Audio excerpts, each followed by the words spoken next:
Bismillahirrahmanirrahim. Assalamualaikum warahmatullahi wabarakatuh. Bismillah, alhamdulillah, assalatu wassalamu ala rasulillah wa ala alihi wa sahbihi wa man tabi'ahu wa wala amma ba'du.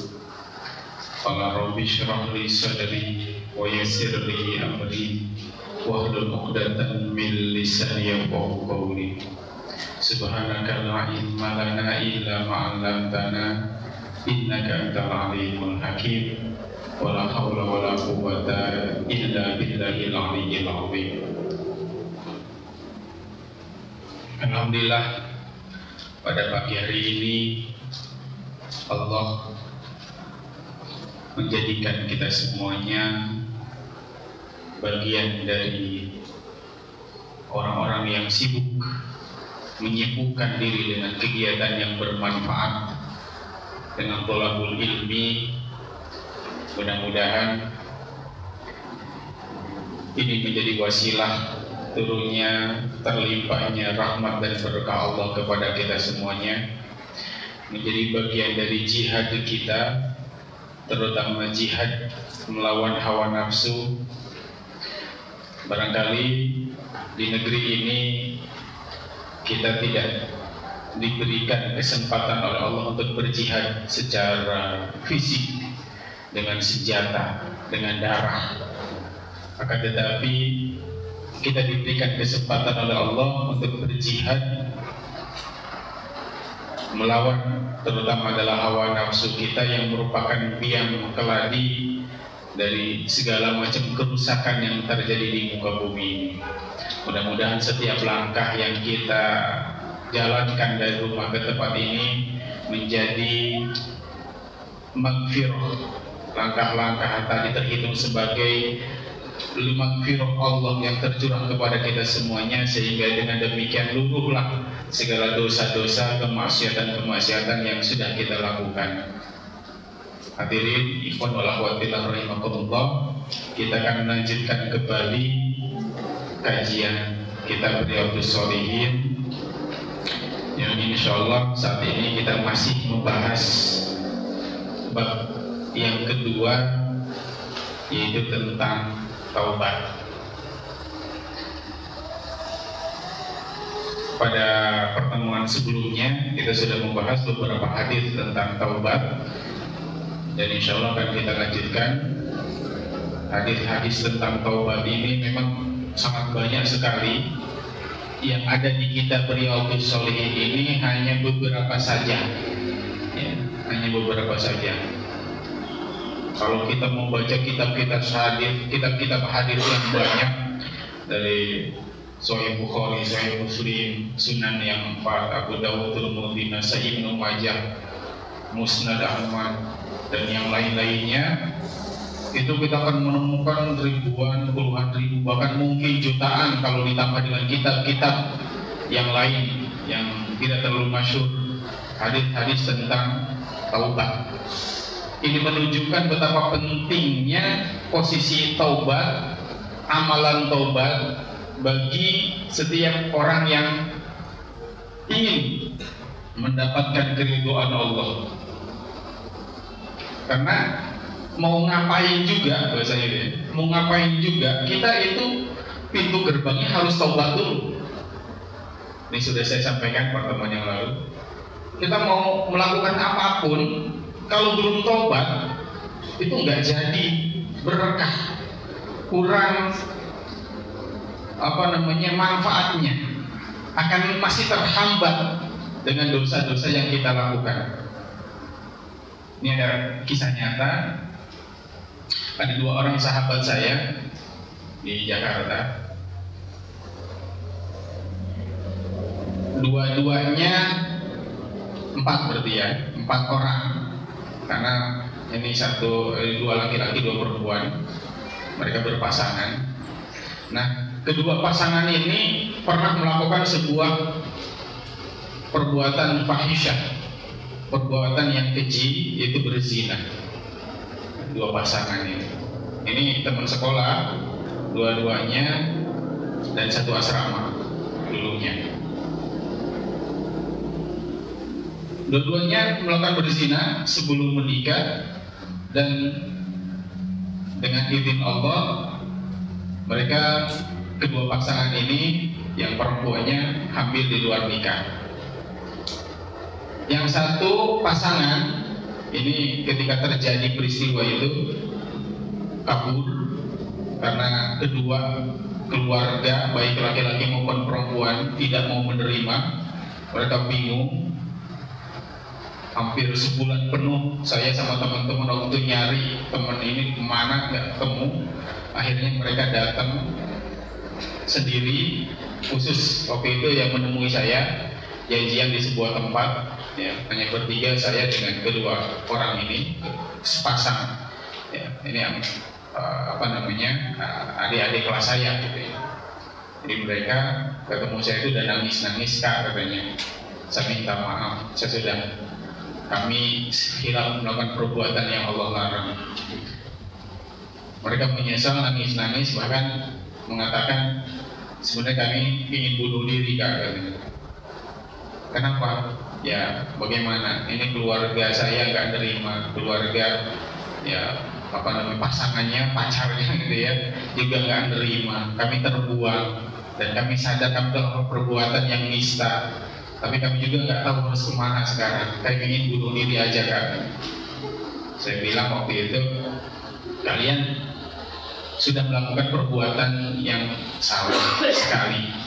Kalau sekarang kalian melakukan bunuh diri, ya berarti total kesalahannya, double, bahkan lebih parah. Kalau digugurkan aja gimana, Kak? Oh itu jangan juga, ya. Itu kesalahan yang sama beratnya, bahkan lebih berat daripada perbuatan yang sebelumnya. Akhirnya, terus kami harus gimana, Kak? Ini saya bilang, kalian memang sudah tidak diterima oleh kedua keluarga. Kalian kehilangan teman karena teman-teman kalian meninggalkan, kehilangan orang tua, tapi insya Allah kalian tidak kehilangan Allah. Ini saatnya kalian harus kembali kepada Allah. Akhirnya ngobrol panjang lebar, kedua teman saya ini, laki-laki dan perempuan ini, akhirnya insaf menyadari dan mereka mau mendengarkan nasihat saya waktu itu. Mereka kemudian menikah, walaupun ya tidak ada yang menyaksikan. Itu pun ya, walinya wali hakim, ya. Jadi keluarga perempuannya tidak ada yang mau menghadiri. Akhirnya mereka menikah dan sesudah itu mereka hidup kontrak. Itu masih kuliah, yang satu masih kuliah, yang perempuannya SMA. Karena mereka kuliah, kontrak, bekerja. Si laki-laki ini waktu itu jualan keliling, ya, jualan keliling, dan hidupnya sulit sekali, ya, sampai-sampai untuk ketika anaknya lahir itu untuk biaya bidan pun dia tidak punya, ya, untuk kehidupan sehari-hari sangat morat-marit, hampir putus asa lagi. Untungnya dia ketika ngobrol ya dengan saya menemukan satu hadis bahwa di dalam hadis itu dikatakan ada satu dosa atau Allah itu mengampuni dosa terkadang bukan dengan ibadah, bukan dengan sholat kita, bukan dengan banyaknya istighfar, bukan dengan banyaknya berdoa. Tapi ada dosa tertentu yang Allah ampuni dengan cucuran keringat di dalam mencari nafkah yang halal, dengan cucuran air mata di dalam kesedihan dan kepayahan menghadapi ujian-ujian dari Allah. Itu yang kemudian menguatkan kedua teman saya ini, suami istri ini. Akhirnya mereka terus melangkah. Alhamdulillah sekarang yang laki-laki suaminya sudah punya pekerjaan tetap di sebuah bank, walaupun banknya bank konvensional, tapi sudah kerja secara tetap. Yang istrinya aktif di sebuah yayasan, ya, ikut mengasuh anak-anak tunanetra yang yayasan yang dulu saya tinggalkan di Ciputat. Dia sudah punya anak 3 kalau nggak salah sekarang. Kehidupannya sudah secara umum orang dia sudah bagus lah, sudah. Ini kenapa? Sebelumnya satu lagi ya. Ini ada satu pasangan lagi yang tadi bisa saya ceritanya. Ada satu pasangan lagi sama mengalami peristiwa seperti itu. melakukan perbuatan terlarang sebelum menikah, akhirnya hamil si perempuannya. Nah, cuman bedanya yang pasangan kedua ini tidak menyadari kesalahan itu, mereka hanya menyesal tapi tidak sungguh-sungguh menyesal. Dan karena mereka tidak betul-betul menyesal, berarti tidak sampai bertobat dari dosanya itu. Dan ini kemudian terbukti si laki-lakinya sesudah dia menikah punya anak dengan perempuan itu, laki-lakinya selingkuh lagi. Akhirnya si perempuan ini ditinggalkan. Nah, si perempuan ini sekarang menikah lagi dan hidupnya pun morat-marit, ngontrak di Bubu di pinggir jalan kereta di daerah Bojonggede, Depok. Itu kerjaannya ya, mohon maaf ini ya, kerjaannya itu ngamen di kereta, dibawa anaknya begitu. Dia perhatikan kalau yang laki-lakinya nggak jelas kemana sekarang. Nah, ini contoh real antara orang yang bertobat dengan orang yang tidak bertobat. Sementara orang-orang yang bertobat masuk ke sebuah jenjang kehidupan yang baru dengan kondisi hatinya sudah bersih dari dosa yang telah dilakukannya itu, maka kemudian dia menemukan di situ adalah ketenangan. Dia mendapatkan limpahan karunia dari Allah sebagai pertanda bahwa Allah telah menerima taubatnya. Sementara yang belum bertobat ini masih bagus ya, masih diuji sama Allah. Dia berarti Allah masih ingin orang-orang ini dengan ujian yang Allah berikan, masih ingin mereka ini kembali kepada Allah dengan cara taubat. Nah, ini seperti yang bulan yang lalu saya sampaikan, ketika kita masuk untuk melakukan satu perbuatan, satu amal, tapi kita tidak pernah bertobat dari dosa-dosa yang sebelumnya, maka sebenarnya sekujur tubuh kita waktu itu masih berlumuran dengan dosa. Kita melakukan sebuah usaha, tangan kita yang masih berdosa itu megang usaha kita, megang barang, megang uang, maka dosa itu akan menempel pada setiap barang yang kita jalankan, yang kita gunakan untuk usaha itu, tidak akan menimbulkan keberkahan. Suami istri masuk ke jenjang pernikahan tidak tobat dulu, mungkin dulunya pernah melakukan perbuatan nista, walaupun tidak sampai berzina secara nyata, tapi mungkin pernah melakukan perbuatan-perbuatan yang Allah larang, belum bertobat, maka ketika suaminya memegang istrinya, maka tangan yang memegang itu masih berlumur dosa, menempel dosa itu di tubuh istrinya. Ketika suaminya menyentuh istrinya, maka air mani yang keluar itu pun air mani yang masih bercampur dosa. Anaknya nggak dosa, tetapi perbuatan orang tuanya yang belum bertobat itu yang dosa. Jadi dosa itu sendiri adalah dosa, tidak tobat juga sebuah dosa. Dobelah orang yang bertobat dan tidak mau, orang yang berdosa dan tidak mau bertobat, itu dosanya double, dosa karena perbuatan maksiat itu sendiri, dan dosa dia tidak tobat. Karena kata Allah, wa man lam yatub fa ulaika humudz dzalimun. Orang yang tidak bertobat itu adalah orang zalim. Jadi tidak tobat pun sebuah dosa. Ya, tidak tobat pun sebuah dosa. Nah, akan tetapi ketika seorang manusia sudah tobat, maka dia akan lebih bersih dari orang yang tidak pernah melakukan dosa sekalipun. Dia akan lebih mulia daripada orang yang tidak melakukan dosa sekalipun. Kok bisa begitu? Orang yang berdosa, melakukan maksiat, lalu tobat, dengan orang yang tidak pernah melakukan dosa, itu bisa jadi lebih mulia orang yang pernah melakukan dosa lalu dia bertobat dibandingkan orang yang tidak pernah melakukan dosa. Kenapa? Karena dengan orang melakukan sebuah dosa, lantas dia menyesal, dia merasa hina, dia merasa rendah, dia merasa kotor, kemudian dia mengharap ampunan kepada Allah, dia merasa rendah diri di hadapan Allah, maka perasaan rendah, perasaan hina itu akan menjadi wasilah turunnya rahmat Allah, menjadi wasilah terbasuhnya seluruh kekotoran dirinya, sehingga dia menjadi orang yang mulia di sisi Allah, dibersihkan oleh Allah, diangkat oleh Allah. Sementara orang yang merasa tidak pernah melakukan dosa sehingga tidak bertobat, bisa jadi dia merasa sombong. Kenapa? Karena wah, saya kan tidak pernah melakukan dosa besar, muncul kesombongan dalam dirinya. Padahal itu sebenarnya dosa yang jauh lebih besar dari perbuatan dosa lahiriah. Bagaimana yang sudah saya jelaskan ya pada pertemuan sebelumnya. Ada dosa jariyah, ada dosa khofiyah.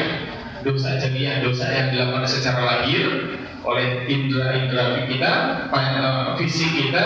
Sementara dosa khofiyah adalah dosa yang dilakukan oleh hati kita, kolbu kita. Dan ini bisa jadi dilakukan oleh orang yang tidak pernah melakukan dosa secara lahiriah. Makanya jangan berpatokan dalam hal takarub kepada Allah, kedekatan seorang hamba dengan Allah.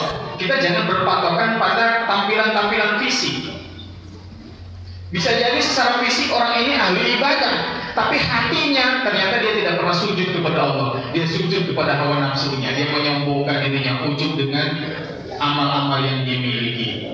Sementara ada orang-orang yang bergumul dosa, tapi hatinya selalu rindu kepada ampunan Allah, selalu merasakan penyesalan atas dosa yang pernah dia lakukan, senantiasa dia berharap kepada rahmat dan maghfirah dari Allah. Maka orang ini walaupun kelihatannya belum berdosa di luar, tapi hatinya sibuk dia mengurusi Allah, mencari ridhonya Allah. Ini bisa jadi seperti itu.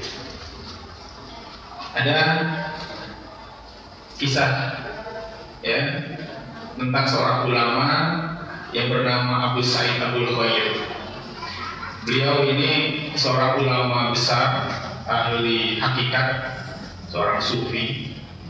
Dia suatu hari ceritanya ada orang yang ingin belajar kepada Abu Sa'id Abul Khair. Datanglah orang ini ke majlisnya Abu Sa'id Abul Khair, dan majlis itu ada di tengah padang pasir. Ketika orang ini datang di majlis tersebut, Abu Sa'id dan Abul Khair sedang berkumpul dengan para murid-muridnya, jamaahnya. Dan waktu itu Abu Sa'id sedang membacakan Al-Quran. Dan rupanya bacaan Al-Qurannya Abu Sa'id Abul Khair ini dari sisi tajwid banyak salahnya. Ya, dalam buku itu diceritakan saat membaca Al-Fatihah, Abu Sa'id ini baca ghairil maghdubi alaihim, harus kan waladdallin. Dia bukan waladdallin. Ghairil maghdubi alaihim waladdallin. Orang yang mau belajar ini dengar, karena dia ahli qiraat, ahli tajwid, dia bilang, wah, kok katanya ulama bacaan Qurannya kok kayak begini. Gak jadi saya belajar sama dia. Sampai di pintu majlisnya, orang ini berbalik karena mendengar bacaan Abu Sa'id salah. Begitu dia keluar dari pekarangan majlisnya Abu Sa'id, di depan menghadang seekor singa yang besar. Dia kaget, dari mana datangnya singa ini? Ketakutan. Singa ini mengaum dengan keras, siap menerkam orang yang akan pergi dari majlisnya Abu Sa'id. Dia mundur. Ketika mundur, rupanya di belakangnya ada satu singa lagi sedang menunggu. Jadi maju kena, mundur kena. Orang itu ketakutan, mati dah gue. Pada saat itu Abu Sa'id Abul Khair keluar dari majlisnya, lalu dia berteriak kepada singa itu, ya. Kata Abu Sa'id, hei singa, diam kamu, hentikan. Sudah aku bilang jangan ganggu tamu-tamuku. Terus Abu Sa'id menghampiri singa-singa itu, kepala singa itu dicitak, petok. Terus yang lagi dicitak kepalanya, petok. Pergi kamu. Singa itu pergi dua-duanya. Orang ini bengong. Ya, ini singa sama Abu Sa'id Abul Khair nurut banget, dicitak aja diam aja. Takut singa. Orang ini bengong. Pada saat itu Abu Sa'id sudah tahu ya, karena beliau seorang ulama yang mampu memahami kejiwaan seseorang. Dia bilang, saya tahu Anda mendengar bacaan Quran saya salah. Dia bilang, tapi Anda merasa kaget kan? Kenapa singa-singa itu takut kepada saya? Karena saya tidak pernah ngurusin soal-soal lahiriah. Hati saya selalu yang saya urusi adalah Allah. Manakala seorang manusia hatinya manteng kepada Allah, maka seluruh makhluk di muka bumi ini akan merasa segan dan takut kepadanya. Sementara hati kamu bukan sibuk dengan Allah, tapi sibuk dengan bacaan. Kamu sibuk dengan ikhwa ilgom, kamu sibuk dengan mad dan qasr. Kamu tidak sibuk dengan Allah, makanya semua makhluk tidak ada yang takut sama kamu. Dibilang gitu. Jadi ini contoh bahwa ketika tampilan-tampilan fisik dalam kerangka ilmu hakikat, taubat ini kan bagian batiniah, bukan lahiriah. Ini ilmu batiniah, taubat ini. Ini tidak tergantung kepada kualitas, ya. Tidak selalu, maksudnya tidak selalu tergantung kualitas ruhiyah seseorang, itu tidak selalu tergantung pada sisi tampilan lahiriahnya.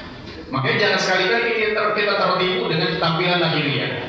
Oleh karena itu taubat ini, ketika kita terjerumus dalam sebuah dosa atau kita melihat orang terjerumus dalam dosa, maka kita harus husnudzon bahwa bisa jadi dosa ini adalah sengaja digiring oleh Allah orang itu melakukan dosa, atau kita sendiri melakukan dosa, itu memang sengaja digiring oleh Allah untuk apa? Untuk agar kita bisa merasakan lezatnya taubat, agar kita bisa merasakan nikmatnya bersembah sujud kepada Allah, agar kita bisa merasakan indahnya menangis di hadapan Allah. Tapi kalau orang tidak pernah berdosa atau merasa tidak pernah berdosa sehingga tidak masuk ke dalam gerbang taubat, mana bisa dia merasakan lezatnya istighfar, mana bisa dia merasakan indahnya tangisan di hadapan Allah? Nggak bisa. Jadi sebenarnya ketika seseorang melakukan dosa, husnudzon kita bisa jadi dosa itu adalah dosa yang memang sengaja digiring oleh Allah agar orang ini bisa merasakan nikmatnya beristighfar, bertobat kepada Allah. Bagaimana mungkin kita kenal dengan Ghafar dan Ghafurnya Allah kalau kita tidak pernah dosa sebelumnya gitu? Tidak pernah melakukan dosa. Kita baru akan bisa merasakan atau mengenal ma'rifat dengan Al-Ghaffar, Al-Ghafur dan Al-Afunya Allah manakala kita terjerumus dalam dosa lalu Allah menarik kita untuk bertobat kepadanya. Barulah kita akan berkenalan dengan Al-Ghaffar, Al-Ghafur dan Al-Afu. Tapi ini bukan berarti kemudian kalau gitu kita dosa dulu kan? Enggak ya, maksudnya tetap secara lahiriah maupun batinnya kita harus mewaspadai dosa-dosa, kita harus menjaga diri kita dari berbagai macam perbuatan maksiat dan mungkar. Akan tetapi manakala kita terjerumus dalam sebuah dosa, jangan sampai kemudian berputus asa, karena bisa jadi itu adalah cara Allah untuk makin membuat kita kenal sama Allah, untuk membuat kita makin dekat kepada Allah. Dan bisa jadi itulah dosa terakhir yang kita lakukan.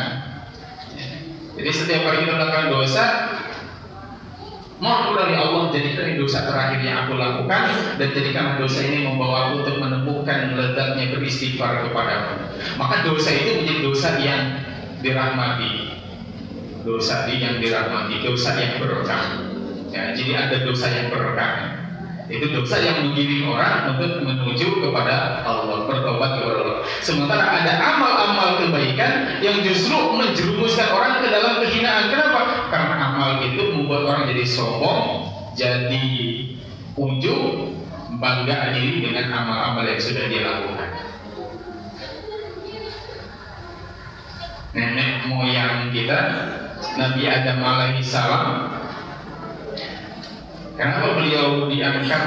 Ya, jadi ketika di surga kan beliau sudah diangkat derajatnya lebih tinggi daripada para malaikat, sehingga para malaikat pun bersujud, bukan sujud ta'abbud, ya, ta'abbud bukan beribadah, tapi lita'zim, litahrim, untuk mengagungkan dan menghormati. Jadi bukan sujud ta'abbud. bukan sujud beribadah. Nah, Nabi Adam Allah muliakan dari para malaikat. Kenapa? Karena Allah berikan kepada Nabi Adam ilmu. Wa 'allama Adam al-asma'a kullaha.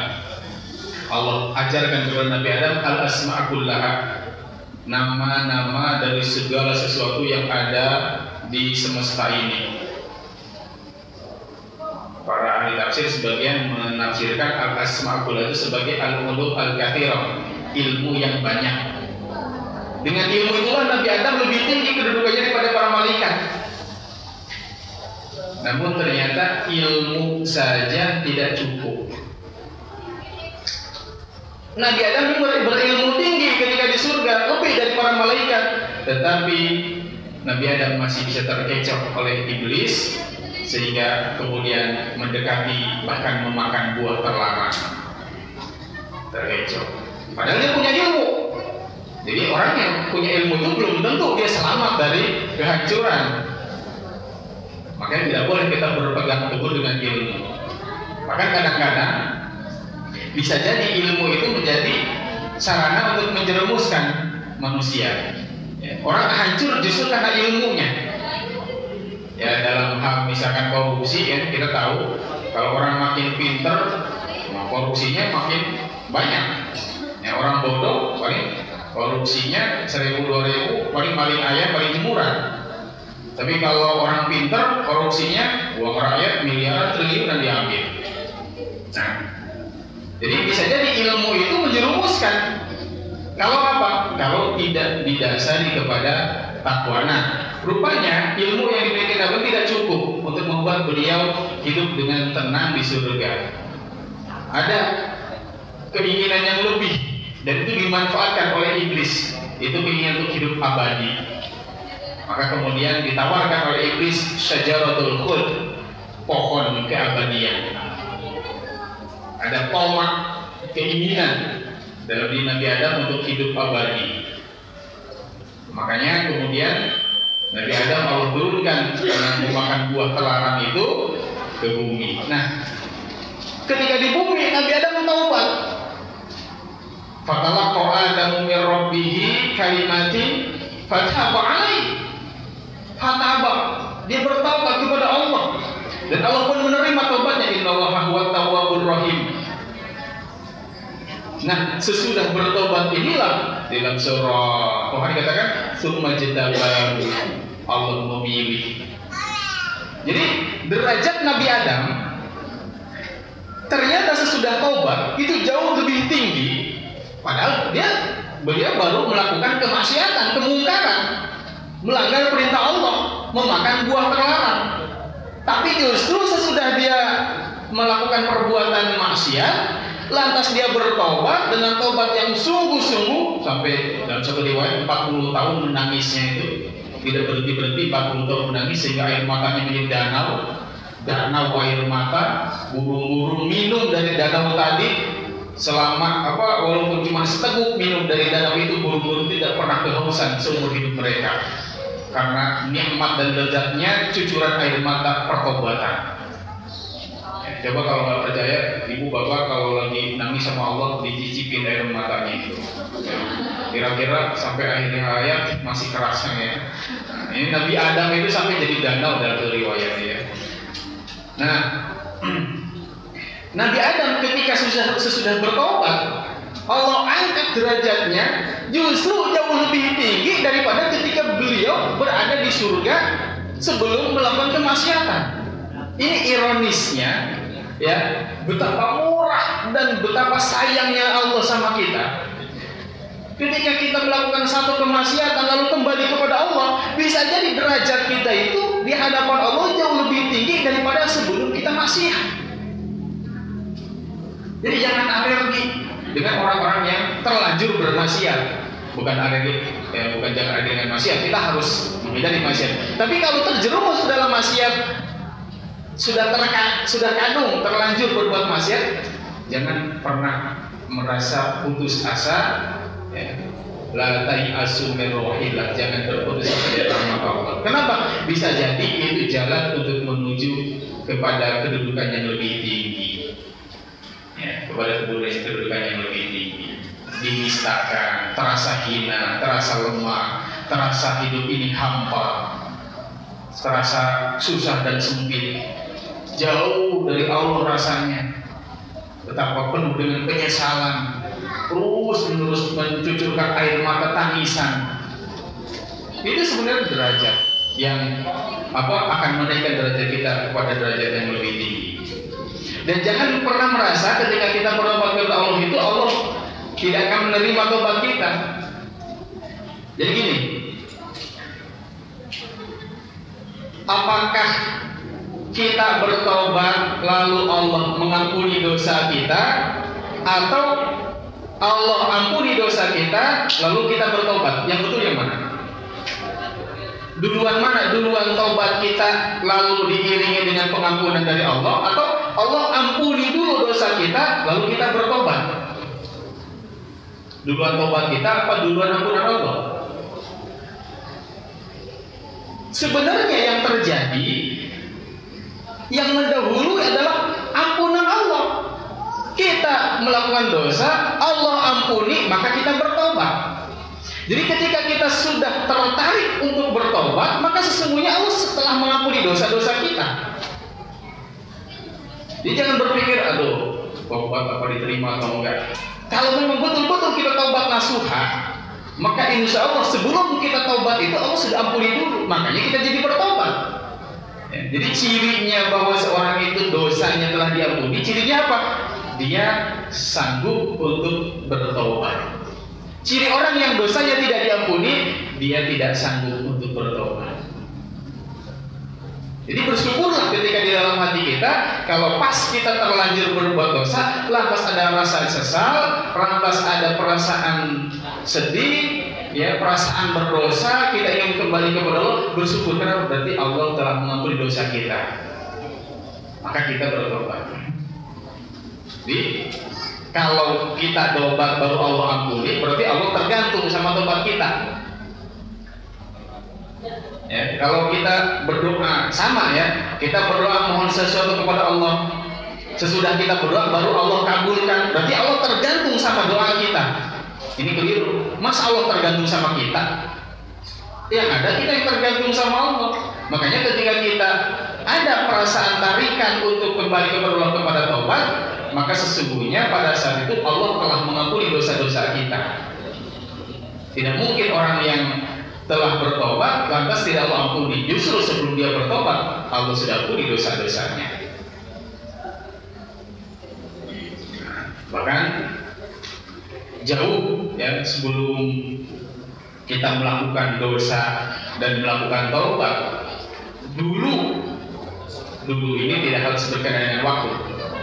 Dulu di Lauhul Mahfuz telah tertulis apa yang akan kita lakukan, dosa apa yang akan kita perbuat, bagaimana kita bertobat, dan ampunan Allah itu sudah tertulis. Jadi sekali lagi seperti yang sering saya sampaikan, hidup kita ini sudah selesai.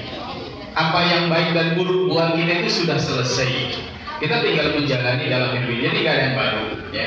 Tidak perlu rasa kagum, tidak perlu rasa heran dengan kehidupan. Kehidupan ini kehidupan ini sudah selesai. Kita nggak usah mudah untuk merasa takjub, mudah untuk merasa heran dan kagum dalam kehidupan ini. Semua sudah selesai.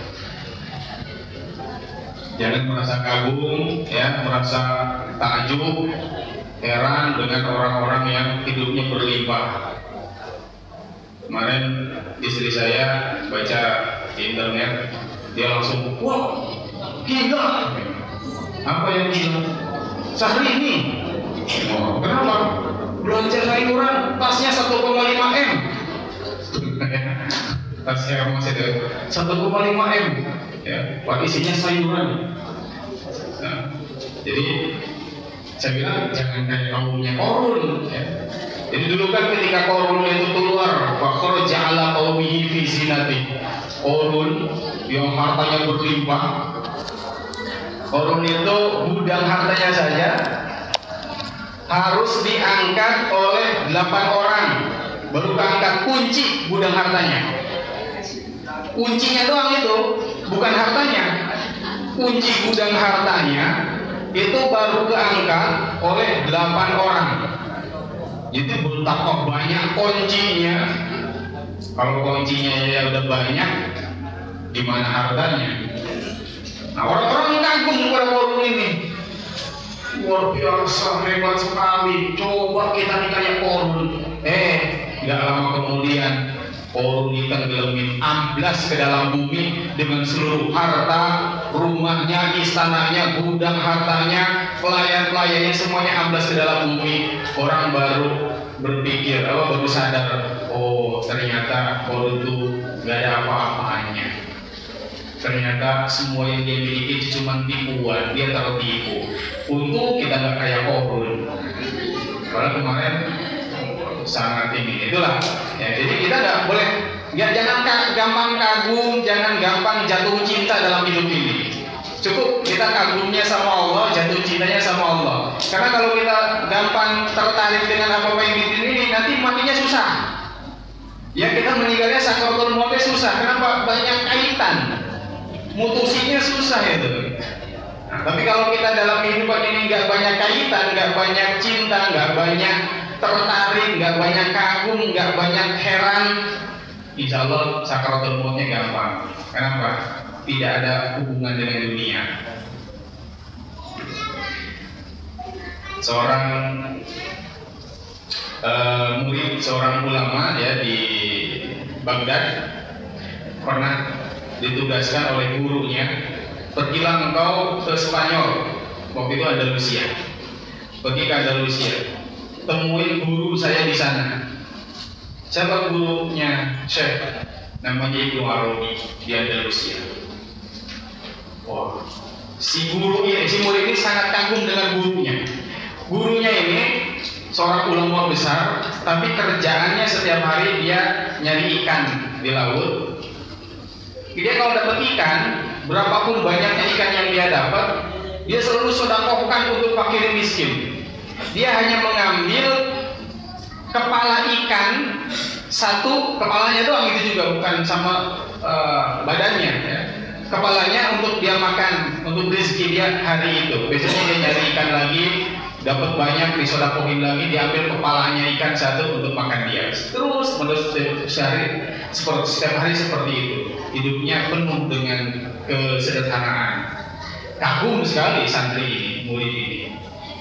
Ketika dia disuruh pergi untuk mengunjungi guru-gurunya, dia merasa sangat senang. Saya akan bertemu dengan orang yang pasti lebih zuhud, hidupnya lebih sederhana dari guru saya, hidupnya lebih miskin dari guru saya. Maka berangkatlah dia ke Andalusia. Sampainya di sana, dia mencari alamat gurunya itu ya, yang namanya Ibnu Arabi. Dan ternyata semua orang di Andalusia kenal dengan Ibnu Arabi. Di mana rumahnya? Di sana di atas bukit. Dari jauh udah kelihatan, di atas bukit itu ada sebuah istana yang megah. Jalan ke sana itu jalannya enak, dan bagus. Di pinggirnya kanan kirinya penuh dengan pepohonan, perkebunan, buah-buahan, hewan ternak. Dan ketika dia tanya, ini punya siapa? Ini punya Ibnu Arabi. Itu ternak punya siapa? Punya Ibnu Arabi. Ini buah-buahan, kebun-buahan punya siapa? Punya Ibnu Arabi. Dia mulai bingung. Guruku miskin sekali, sederhana sekali hidupnya. Gurunya guru kok kayak gini, mewah sekali, kaya sekali. Sampai akhirnya dia tiba di rumah di atas bukit itu, dia tercengang, ini rumah apa istana? Ya. Begitu indah, dihiasi dengan karpet-karpet yang tebal, yang mahal. Ketika dia masuk ke rumah tadi, ingin bertemu dengan Ibnu Arabi, si pelayan rumahnya pokoknya bagus-bagus, lebih bagus dari orang kaya di kampungnya. Pelayan padahal. Si santri ini mikir dalam hati, apa kayak gini benar ya gurunya guru? Kok beda sekali dengan bayangan? Ya, Syekh Ibnu Arabi di mana? Oh, beliau di istana raja. Tunggu aja kalau mau bertemu, dia nunggu. Ternyata beberapa lama kemudian datang Ibnu Arabi dikawal oleh pasukan istana, pasukan berkuda. Lalu ada sebuah kereta kuda kencana, di dalamnya Ibnu Arabi pakai pakaian sangat bagus, pakaian raja. Si santri ini makin kaget. Wow. Akhirnya ketika Ibnu Arabi masuk, dia bertanya, dia menyampaikan salam dari gurunya. Lalu dia berkata, "Tuan Syekh, guru saya berpesan, ya guru saya hatinya sedang galau, mohon berikan bimbingan nasihat untuk guru saya." Kata si santri. Kata Ibnu Arabi, "Sampaikan kepada gurumu, hatinya galau, hatinya masih penuh dengan kebimbangan karena dia masih memikirkan dunia." Ini orang kaya raya luar biasa kekayaannya, nasihati orang miskin, "Kamu terlalu mikirin dunia." Ya, santri ini bingung. Ini orang kaya raya gini apa nggak mikirin dunia kan gitu? Akhirnya dia pulang, kembali ke gurunya. "Bagaimana?" kata gurunya. "Ketemu dengan Ibnu Arabi, ketemu. Apa nasihatnya untukku?" Si santri ini bingung kan, mau bilang, dia merasa gak enak. Udah bilang aja, dia bilang, kata Ibnu Arabi, "Guru ini, Syekh, antum terlalu memikirkan dunia." Nangis si ulama ini. Betul dia bilang. Memang selama ini mungkin kenapa hatiku masih galau, kan aku masih memikirkan dunia. Santri ini makin bingung. "Syekh, Ibnu Arabi itu kaya banget, rumahnya mewah kayak istana, hidupnya bergelimang harta. Tapi engkau sendiri kan seperti itu. Tapi kenapa dia memberikan nasihat seperti itu?" Kata si gurunya ini, "Wahai santriku, muridku, ketahuilah, memang Ibnu Arabi itu bergelimang harta, tapi hatinya tidak pernah memikirkan harta itu. Ada dia terima, dia syukuri, tidak ada dia tidak pernah persoalkan. Hatinya khusyuk mantap hanya kepada Allah. Sementara aku, walaupun aku hidup hanya dengan kepala ikan, tapi setiap malam ketika aku mau tidur aku selalu memikirkan, andaikan aku bisa makan ikan yang utuh, tentu akan enak hidupku. Memang aku hidup sederhana, hanya dengan kepala ikan aku makan, tapi hatiku selalu berpikir bisa dapat ikan yang utuh, walaupun aku sedekahkan. Bukan Allah yang ada di dalam hatiku." Ini. Ya rupanya tadi kedekatan kepada Allah itu jangan dilihat dari sisi tampilan fisik. Bisa jadi fisik, secara fisik itu orang beribadah, ahli ibadah, tapi hatinya dengan ibadah itu justru dunia yang dia cari, kemewahan, kenikmatan dunia yang dia dambakan. Orang hidupnya miskin dan sederhana, tapi hatinya selalu ingin lebih, tidak pernah bersyukur kepada Allah. Sementara ada orang-orang yang Allah berikan kelimpahan harta benda, ya, Allah berikan kehidupan yang di atas rata-rata, namun hati mereka fokus kepada Allah. Nah ini. Jadi pertobatan sekali lagi adalah cara Allah untuk menggiring kita merasakan lezatnya beribadah kepada Allah. Kalau bukan karena tobat, Nabi Adam alaihissalam tidak akan mencapai derajat yang tinggi sebagaimana yang kita kenal sekarang. Karena Allah.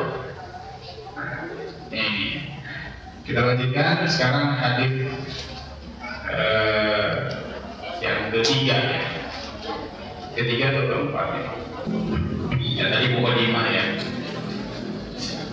Sekarang kita baru masuk ke materi hadis ya. Ini hadis yang saya pakai 3 atau 4 ini di kitabnya. Karena saya nyali ini. Allahu tadi anaknya nggak usah, kita langsung masuk ke matan hadisnya. Allahu afrahu bitaubati abdihi min ahadikum saqafu ala ba'irihi wa qad adallahu fi ardin falatin. Muttafaqun alaih. Allah lebih senang, lebih bergembira, lebih berbahagia menerima atau mengetahui, melihat, menyaksikan taubatnya seorang hamba, dan kesenangan, kegembiraan, kebahagiaan Allah itu lebih besar daripada bahagianya seseorang yang kehilangan kendaraan di tengah gurun pasir yang tandus, tidak ada tanaman, tidak ada air. Jadi ada seorang yang ke jalan musafir di tengah gurun, kendaraannya hilang, tersesat ya, tersesat di tengah gurun pasir, di tengah dataran yang tidak memiliki sumber-sumber kehidupan, tapi kemudian orang itu menemukan kembali kendaraannya yang sudah tersasar itu. Ya ibaratnya kita kesasar lah gitu ya, kita melakukan perjalanan, nyasar di mana, barang kita hilang, ada yang nyopet, ya padahal kita semuanya ada di situ, duit, kartu ATM, kartu kredit, segala macam ada di tas itu, kehilangan, kita juga nggak ngerti kita dari mana, nggak bawa uang sepeser pun lagi, bingung, tiba-tiba ketemu lagi itu tas, kendaraan kita ketemu lagi, ya, motornya tadinya hilang bisa ketemu lagi, seneng banget. Nah rasa senengnya Allah, rasa gembiranya Allah mendapati hambanya itu bertobat lebih besar daripada senangnya seorang yang kehilangan barang atas dia menemukannya kembali. Ini lebih dijelaskan lagi di hadis berikutnya. Allahu asyaddu farahan, Allah sangat gembira, sangat senang bitaubati abdihi, dengan taubat seorang hamba, hina yatubu ilaihi, pada saat hamba itu bertobat kepada Allah. Min ahadikum, daripada gembiranya seseorang ala rohilatihi, yang ada di atas kendaraannya, ya, yang kendaraan dia berada di sebuah tanah yang tandus, bi ardin falatin fanfalatat minhu, kemudian kendaraannya hilang,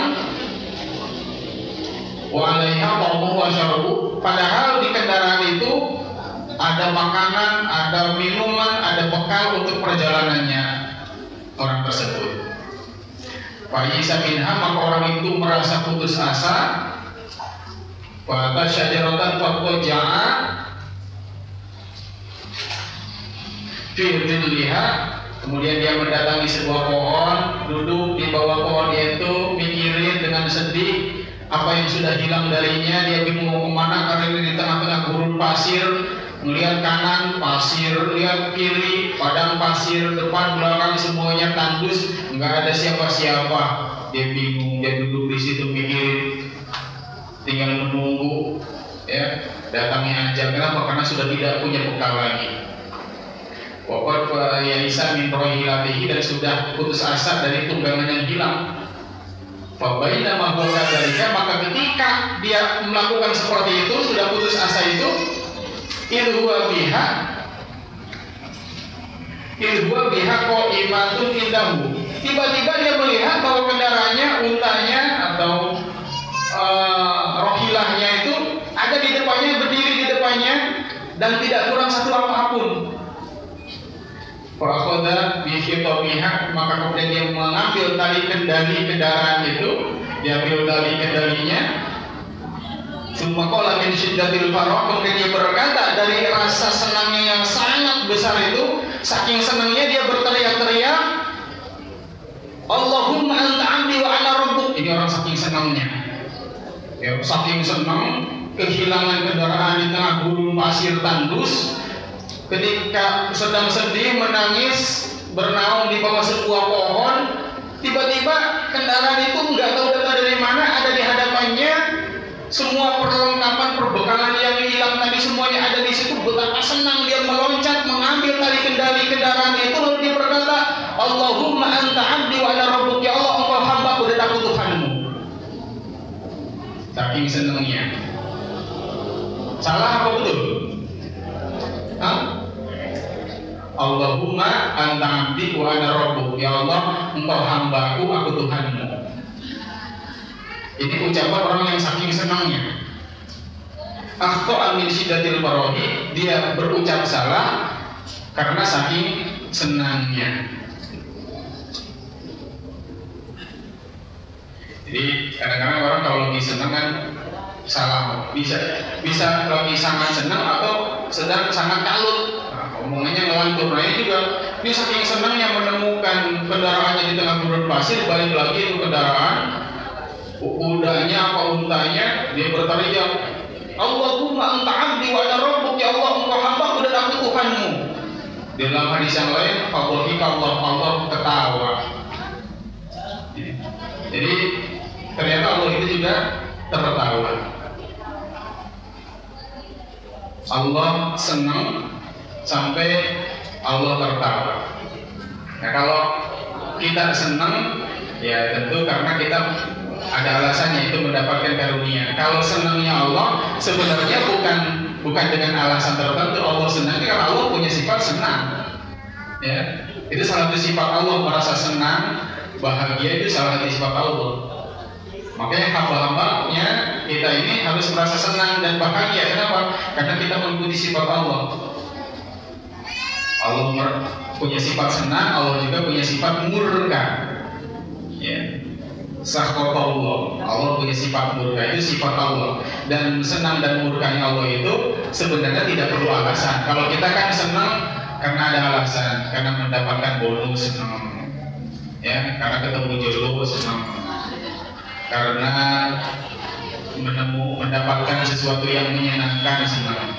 Nah, ada alasan kalau kita. Kalau Allah senang sebenarnya nggak ada alasan. Justru Allah sendiri yang membuat rasa senang itu. Nah, jadi Allah juga tertawa. Itu ketika kalau dia secara syariatnya, ketika menyaksikan hamba-hambanya yang melakukan kesalahan, tetapi kesalahan itu diperbuat dengan tidak sengaja. Kayak orang ini berucap salah, Allah engkau adalah hambaku dan aku Tuhan. Allah ketawa itu kan.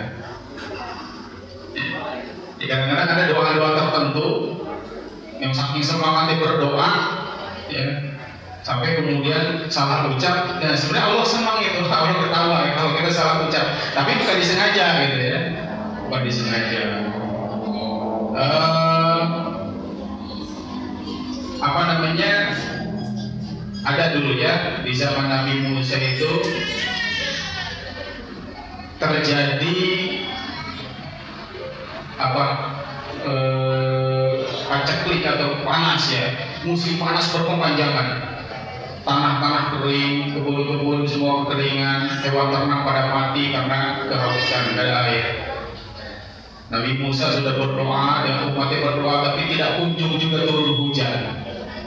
Lantas ada firman dari Allah, Musa, ya, kalau engkau ingin musibah ujian yang menimpa kaum ini berhenti, mintalah kepada salah seorang waliku, kekasihku untuk berdoa. Maka Nabi Musa pun mencari orang yang dimaksudkan Allah itu dan bertemu orang ini sedang guling-gulingan di pasar. Ya, kadang-kadang kekasih-kekasih Allah itu suka menyembunyikan kedekatan mereka kepada Allah dengan cara yang membuat orang lain menyangka mereka ini gila, mereka ini orang-orang yang tidak waras dan sebagainya. Padahal mereka bisa jadi kekasih Allah. Nabi Musa mengenali ini kekasih Allah. Wahai kekasih Allah, aku diperintahkan untuk mencarimu dan meminta aku berdoa agar Allah menghentikan kekeringan, menurunkan hujan kepada kaummu. Kalau ini lantas berdoa, tapi doanya beda, ya, karena orang ini, ya, nyeleneh kalau bahasa sekarang gitu kan. Doanya bagaimana? Ya Allah, kenapa kau tidak turunkan hujan juga? Padahal kau mampu menurunkannya. Kalau nggak turunkan hujan, lu berhenti saja kau jadi Allah. Doanya begitu, jadi sombong. Kalau menurut kita sombong gitu kan. Kenapa kau tidak turunkan juga ya? Banyak orang-orang kelaparan, hewan-hewan mati. Kalau engkau sudah tidak turunkan hujan juga, berhenti saja kau jadi Allah. Kau bisa jadi Allah lagi. Lantas dengan ucapan seperti itu turun hujan seketika. Deras gitu kan. Nabi Musa digeleng-geleng. Ini kasih Allah apa sereng gitu ya. Nah, ternyata itu ucapan-ucapan. Nah, orang-orang seperti itu mengucapkan seperti itu nggak sadar. Banyak kalangan orang-orang yang sudah fana, tergila-gila kepada Allah, mengucapkan sesuatu itu tanpa sadar. Sehingga sebenarnya yang mereka ucapkan itu bukan mereka yang berucap, tapi Allah yang berucap melalui lisan mereka langsung. Kiai Khalil Bangkalan, salah satu ulama Jawa yang menurunkan para kiai-kiai di tanah Jawa, itu termasuk wali Allah. Beliau ini pernah satu kali disaksikan oleh santri-santrinya datang ke kebun, ada pohon pisang. Ini pohon pisang udah berhari-hari ditunggu nggak matang-matang. Ya. Nah ini ya Wali ngomong begini, pisang kok nggak matang-matang. Dia balik lagi ke rumahnya, 1 jam kemudian balik lagi, itu pisang udah pada kuning, daripada matang. Nah, ini ucapan-ucapan yang disampaikan oleh orang-orang yang sudah hati itu, dia pun nggak mengucap sendiri, tapi bisa jadi ya itu adalah ucapan Allah. Kan di dalam hadis qudsi dikatakan ketika orang sudah begitu dekat kepada Allah, maka ucapan-ucapannya itu, maka Allah akan menjadi tangannya yang dia memukul dengan tangan itu, menjadi kakinya yang dia berjalan dengan kaki itu, menjadi lisannya yang dia berucap dengan lisan itu.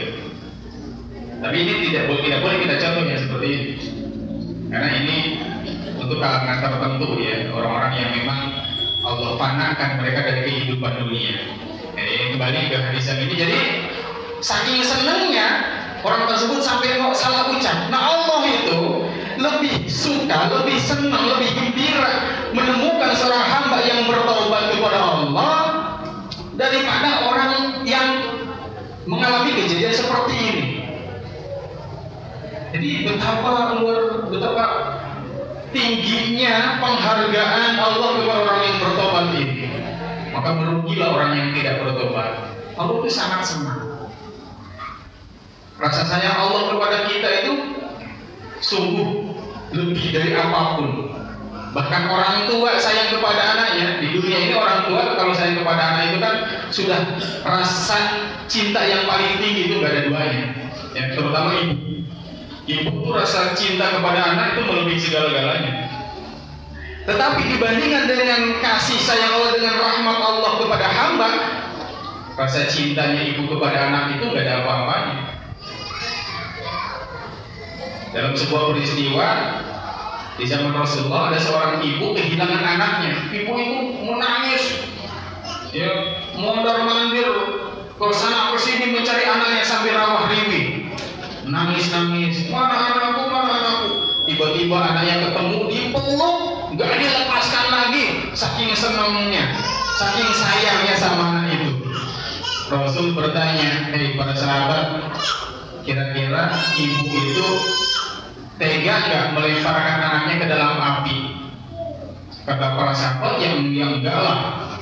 Orang dia baru hilang sebentar saja sudah sedemikian histeris, panik mencari-cari. Gak mungkin ibu itu tega melemparkan anaknya ke dalam api.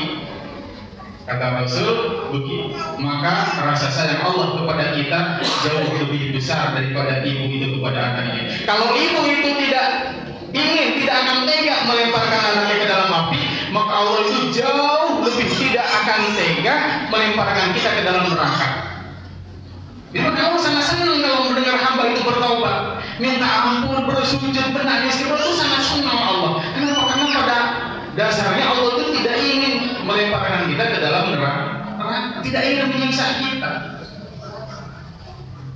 Jadi menyiksa kita. Nah, kalau sampai seandainya nanti tetap Allah menyiksa seorang hamba, makhluknya, maka itu pun bukan karena Allah benci, tapi sekali lagi itu karena Allah sayang sama hamba itu. Kalau nggak diginiin orang ini nggak sadar.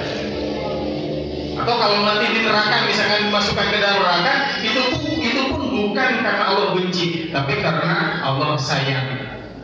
Orang ini harus dibersihkan dulu, yaitu di neraka. Ya. Makanya ada yang bilang, tapi saya belum menemukan dasar ya. Tapi ada yang bilang, seorang ulama mengatakan bahwa orang yang di neraka itu pun pada akhirnya mereka akan menemukan kebahagiaan. Kenapa? karena mereka akan bertemu dengan Allah melalui api neraka itu. Sehingga pada akhirnya ketika mereka menemukan Allah, mereka melihat Allah melalui api neraka itu, maka mereka tidak akan lagi merasakan panasnya api neraka. Karena ternyata api itu hanyalah merupakan hijab. Ya, dalam hadis dikatakan hijabuhu an-nar, hijab Allah terhadap hamba itu adalah api. Jadi rupanya api neraka itu adalah hijab. Manakala seorang hamba yang masuk ke dalam neraka dia sudah mampu menyingkap hijab api neraka, maka dia akan menyaksikan Allah dan sudah tidak akan terasa lagi panasnya api neraka itu. Nah, kalau di surga itu cahaya. Jadi hadis itu ada dua, ya, bahwa Allah itu hijabnya adalah api. Ada satu hadis lagi mengatakan Allah itu hijabuhu an-nur, hijabnya Allah itu cahaya. Jadi kalau orang di surga dihijab dari Allah dengan cahaya, ketika mereka sudah mampu menyingkap cahaya itu dan menemukan Allah, menyaksikan Allah, maka semua kenikmatan surga itu tidak akan ada artinya, karena tidak akan mampu sebanding dengan nikmat menyaksikan Allah sesudah cahaya itu, hijab cahaya itu terbuka. Sementara orang di neraka, hijab mereka adalah api. Selama mereka masih melihat api, maka mereka masih akan merasakan sakit. Tapi manakala mampu mengungkap api dan menemukan Allah di balik hijab api itu, maka api itu pun tidak akan terasa menyakitkan lagi. Kenapa? Karena mereka sudah menyaksikan sesuatu yang indah di balik api itu. Begitupun kehidupan kita di dunia. Senang, bahagia, nikmat itu hijab. Hijab antara kita dengan Allah.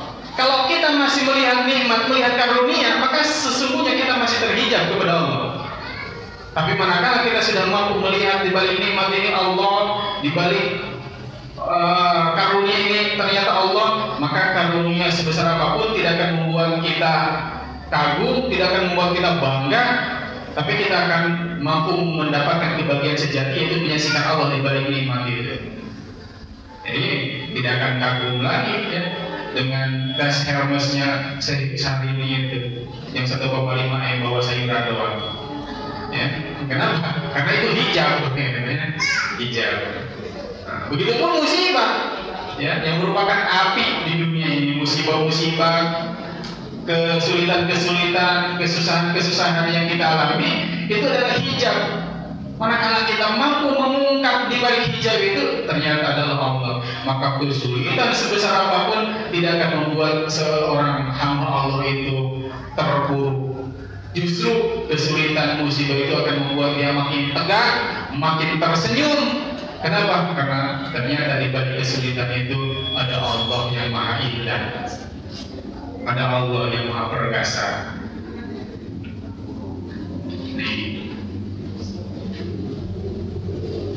Hadis berikutnya, Bismillahirrahmanirrahim. Innallaha yabsutu yadahu bil laili liyatuba musii'un nahar.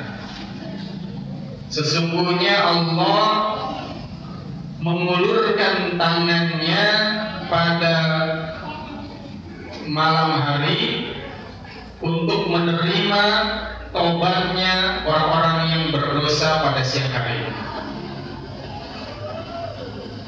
Wa yabsutu yadahu bin nahar liyatuba musii'ul lail.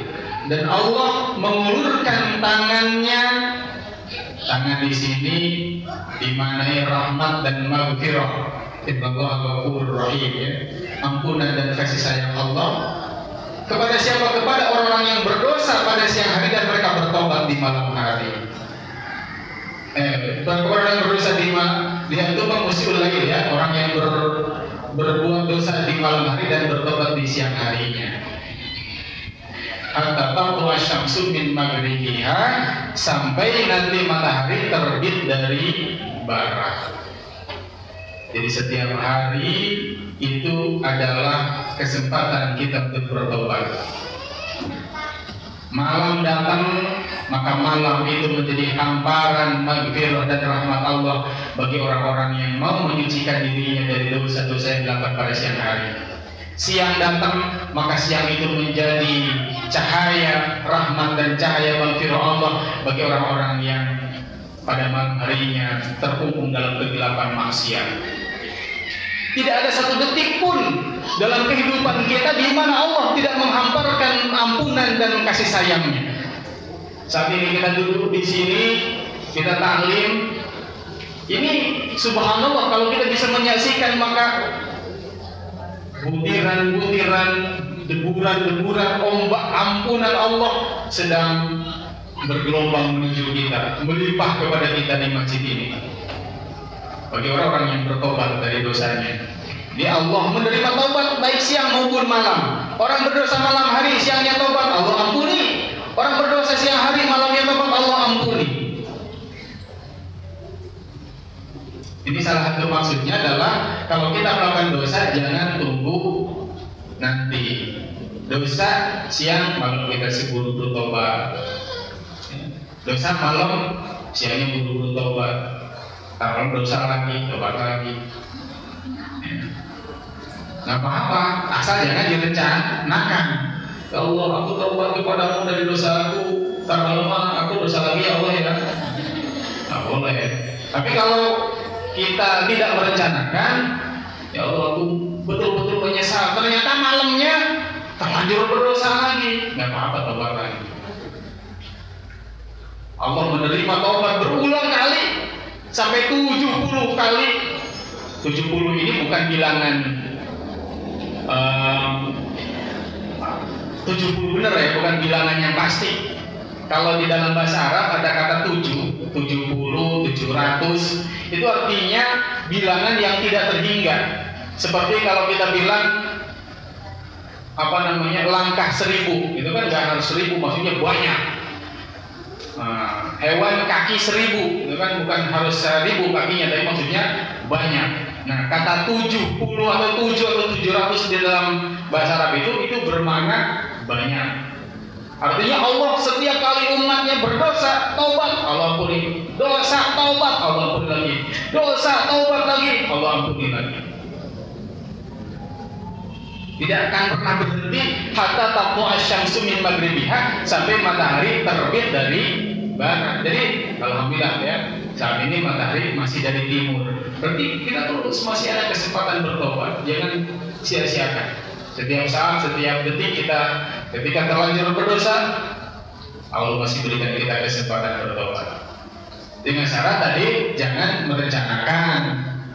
Ya, kalau terlanjur berbuat dosa, ya tobat lagi, tapi jangan direncanakan. Kalau direncanakan berarti kita belum bertobat sebenarnya.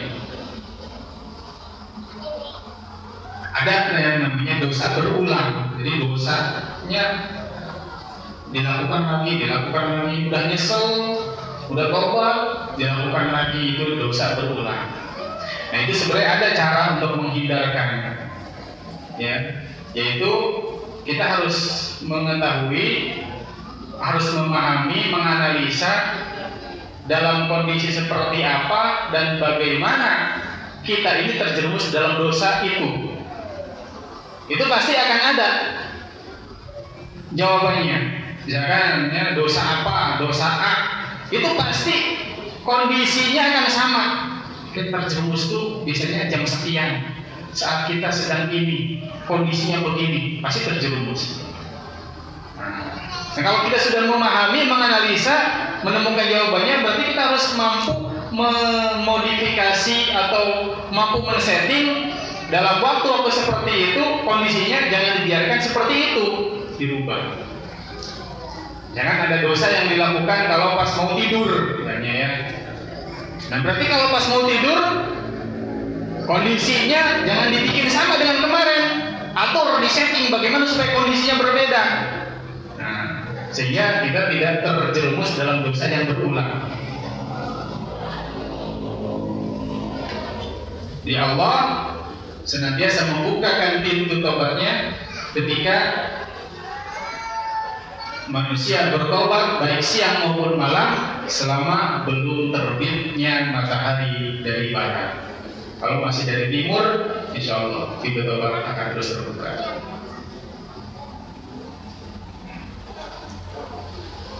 Nah, hadis berikutnya masih sama kandungannya ya. Mantaba qabla an taqwa syamsu min maghribiha taballahu alaihi. Mantaba, barang siapa bertobat qabla an taqwa syamsu, sebelum matahari terbit, min maghribiha, dari barat, taballahu alaihi, Allah akan menerima taubatnya. Kapan sih terbitnya matahari dari barat itu? Itu menjelang kiamat. Sebelum bumi ini hancur, matahari hancur, seluruh alam semesta hancur, salah satu peristiwa yang terjadi adalah matahari terbit dari barat. Kenapa bisa terjadi seperti itu? Ya, secara ilmiah ada kemungkinan ya bahwa akan terjadi tuburukan. Ada satu benda langit yang besarnya separuh bumi, entah itu asteroid atau komet, yang nanti akan menubruk bumi sehingga membuat perputaran rotasi bumi ini berbalik. Ya, ketika rotasi bumi berbalik, maka tentu arah terbitnya matahari pun akan berubah. Nah, ketika itu terjadi, berarti bumi ini sudah hancur, kiamat terjadi. Dan matahari saat itu sudah menjadi benda raksasa yang akan meluap, memakan bumi dan seluruh planet-planet, dan seluruh alam raya ini akan hancur pada saat itu. Itu penjelasan ilmiahnya. Tapi tentu sekali lagi namanya kiamat itu tidak tercampur dengan ilmiah, ya, dengan ilmu pengetahuan, karena itu adalah semata-mata adalah kekuasaan dan kehendak Allah Subhanahu wa Ta'ala. Yang pasti kita harus yakini bagaimanapun prosesnya, kita harus meyakini bahwa Allah Subhanahu wa Ta'ala Maha mampu untuk mengembalikan atau untuk membalikkan arah datangnya terbitnya matahari, bukan dari timur tapi dari barat. Allah Maha mampu. Kalau sesuatu yang berkenaan dengan yaumul qiyamah ini termasuk adalah as-sam'iyah, ya. As-sam'iyah itu artinya sesuatu yang bisa yang hanya bisa kita dengar keterangannya, tapi tidak bisa dibuktikan secara empiris. Maka untuk mendekati hal-hal yang bersifat sam'iyah tidak ada cara lagi kecuali dengan keimanan. Kalau misalkan tadi, kenapa kok matahari bisa terbit dari timur, dari barat? Ya, jawaban paling simpel, karena Allah yang menghendaki seperti itu. Irodahnya Allah, kehendaknya Allah. Ya. Bahwa kemudian ada penjelasan ilmiah begini, itu kemungkinan, bisa iya, bisa tidak. Makanya Syekh Yusuf Qaradawi termasuk ulama yang melarang mentafsirkan Al-Quran dengan ilmu pengetahuan, karena ilmu pengetahuan itu bersifat nisbi, relatif. Saat ini misalnya jarak matahari dengan bumi sekian, nanti ternyata dengan perhitungan yang lebih akurat bisa jadi jarak itu berbeda, berubah, jadi bersifat nisbi, relatif. Sementara kebenaran Al-Quran bersifat mutlak. Nah, yang mutlak tidak bisa ditafsirkan dengan yang nisbi, dengan yang relatif. Maka tidak boleh mentafsir Al-Quran dengan pengetahuan. Yang boleh itu adalah bukan tafsir bil ilmi, tapi ijaz ilmi. Apa ijaz ilmi itu? Membuktikan Al-Quran dengan temuan-temuan ilmu pengetahuan. Itu boleh. Jadi Al-Quran mengatakan, mari kita buktikan dengan penelitian. Tidak terbukti, berarti ini makin menguatkan kebenaran Al-Quran. Enggak terbukti, bukan Al-Quran yang salah, tapi penelitiannya yang belum berhasil, penelitiannya yang belum akurat, penelitiannya yang masih kurang tepat. Jadi ijaz ilmi boleh. Seperti misalkan dalam Al-Quran ada diterangkan tentang dua lautan, marojal bahrani yaltaqiyan, dua lautan yang tidak pernah bercampur, bertemu tapi tidak pernah bercampur, yaitu lautan asin dan lautan tawar. Nah, ini dulu kan belum ketemu, belakangan ketemu. Ternyata di bawah dasar laut itu ada aliran sungai air tawar yang mengalir dan tidak pernah bercampur dengan air asin. bainahuma barzakh, ada dinding. Dan pertemuan antara dinding tawar dengan dinding asin itu di situ menimbulkan satu reaksi kimia, munculnya mutiara-mutiara. Itu baru ditemukan abad 20 ini. Abad 20 ini itu namanya ijaz ilmi, membuktikan Al-Quran, kemujizatan Al-Quran dengan penemuan ilmu pengetahuan. Tapi kalau mentafsirkan mengenai ilmu pengetahuan itu tidak boleh. Baik, jadi Allah Subhanahu wa taala masih akan menerima taubat seorang hamba ketika mereka bertobat sebelum matahari terbit dari barat. Hadis berikutnya, innallaha yaqbalu taubatal abdi malam yughir. Innallaha yaqbalu taubatal abdi malam yughir. Allah Subhanahu wa taala menerima taubat hambanya selama dia belum yughir. Apa yughir itu? Nafasnya sampai di tenggorokan. Orang kan kalau sedang sakaratul maut, proses pencabutan nyawa itu, ruh itu dari kaki ya. Makanya yang pertama kali akan terasa dingin, kaku, itu kaki, ke lutut, ke paha, ke perut, ke dada sampai tenggorokan, nanti akan bunyi itu, gitu ya. Kalau saya pernah menyaksikan langsung nenek saya, jadi ketika saya dekatkan ke ke lehernya itu terbunyi, gitu ya, itu artinya napas sampai di tenggorokan. Seperti kita kumur-kumur air di tenggorokan, jadi masukin gas, enggak, itu kan akan bunyi, itu bunyi bordir namanya. Nah, kalau napas sudah di tenggorokan, itu sudah tutup pintu taubat. Fir'aun itu taubat dia ketika ditenggelamkan di laut merah ya, di laut merah oleh Allah dengan tentaranya, dia bertobat. Amantu billadzi amanat bihi Banu Israil. Aku beriman dengan Tuhan yang diimani oleh Banu Israil. Tetapi dia mengucapkan itu, napasnya sudah di tenggorokan. Al-ana wa qad asaita qablu wa kunta minal mufsidin. Sekarang kamu baru mengakui, kemarin kamu kemana aja. Jadi Fir'aun tidak diterima tobatnya. Kenapa? Karena sudah yughir, sudah napasnya tenggorokan. Ini kita masih diberikan kesempatan ya. Ini belum ada kan yang napas tenggorokan? Belum ya. Jadi masih diberikan jalan untuk bertobat. Setiap hari kita bangun tidur, renungkan ya. Setiap kali bangun tidur, jangan langsung ambil HP, lihat Facebook, ada lihat SMS, ya, lihat WA, ada yang masuk ke pesan. Bangun tidur, baca doa alhamdulillah ahyan. Apa tak baca doa bangun tidur? Apa ya? Suka dibaca kan? Yang suka itu doa yang paling susah itu ya, doa bangun tidur. Kadang-kadang udah baru belum baca doa. Ya alhamdulillah, itu kita renungkan, ya Allah, Engkau bangunkan aku pagi ini, Engkau berikan sekali lagi aku kesempatan untuk hidup hari ini. Sebenarnya karena aku masih banyak dosa, Engkau masih berikan kesempatan aku bertobat. Ini bukan untuk hari ini apa harus bisa saya capai, apa yang harus saya raih, apa yang harus saya lakukan.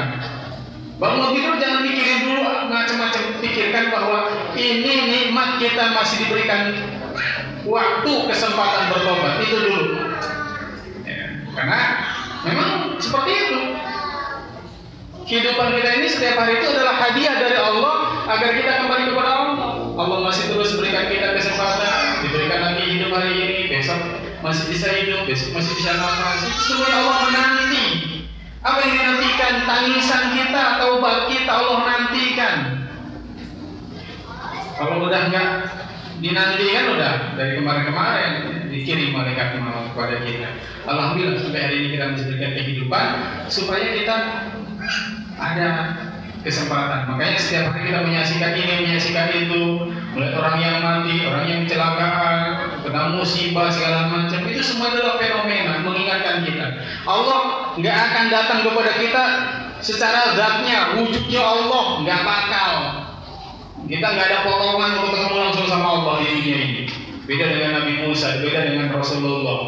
Kita nggak ada potongan, tapi Allah senantiasa datang kepada kita setiap hari. Lewat apa?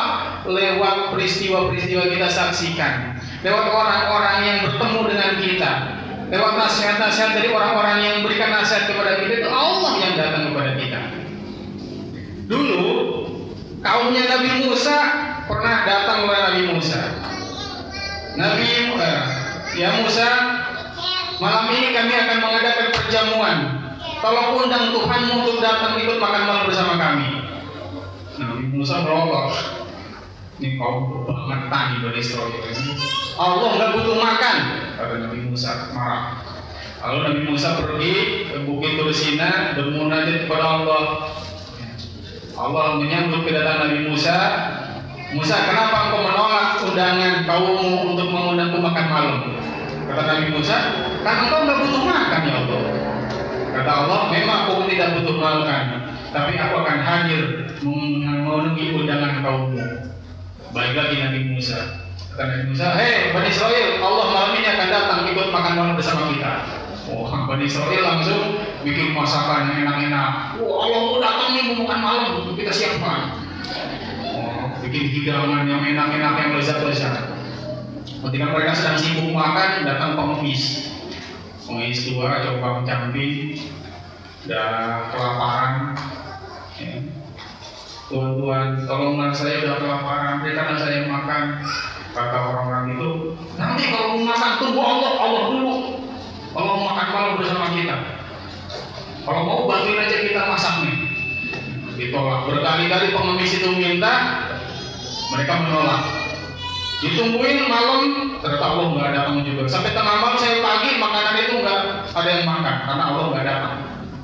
Pagi-pagi Nabi Musa berangkat lagi ke Tursina bermunajat, ya Allah kenapa kau nggak datang tadi malam? Ya, kaumku marah kepadaku, mereka semua tidak percaya lagi kepadaku. Bagaimana ini? Kata Allah, kan aku udah datang. Nabi Musa bingung, kapan itu pengemis yang datang kepada kalian? Itu adalah perwujudanku. Barang siapa memberikan makan kepada orang miskin, maka sesungguhnya dia telah memberikan makan kepada aku. Aku tidak mungkin datang dalam wujudku kepada hamba-hambaku, tapi aku akan datang untuk mengingatkan mereka dengan peristiwa-peristiwa yang mereka alami dalam keseharian. Nah ini, jadi setiap hari Allah itu datang kepada kita dengan peristiwa-peristiwa yang kita alami untuk mengingatkan kita. Cuman kita yang nggak sadar. Barulah nanti sebagian besar manusia sadar saat yuwardir, saat nafas sudah ditenggorokan. Nah, sebelum terjadi, maka marilah kita semuanya memanfaatkan waktu yang tersisa ini untuk lebih sungguh-sungguh bertobat kepada Allah, lebih sungguh-sungguh beribadah kepada Allah, lebih sungguh-sungguh berusaha memberikan manfaat dalam kehidupan kita, menjadi orang-orang yang bisa memberikan kepedulian kepada sama kita, karena bisa jadi orang-orang yang membutuhkan, orang-orang yang datang kepada kita dengan kebutuhannya itulah adalah perwujudan dari kehadiran Allah untuk memuji kita. Mudah-mudahan kajian ini bermanfaat untuk diri saya pribadi, dan barangkali kalau ada yang mau ditanyakan silakan. Assalamualaikum warahmatullahi wabarakatuh.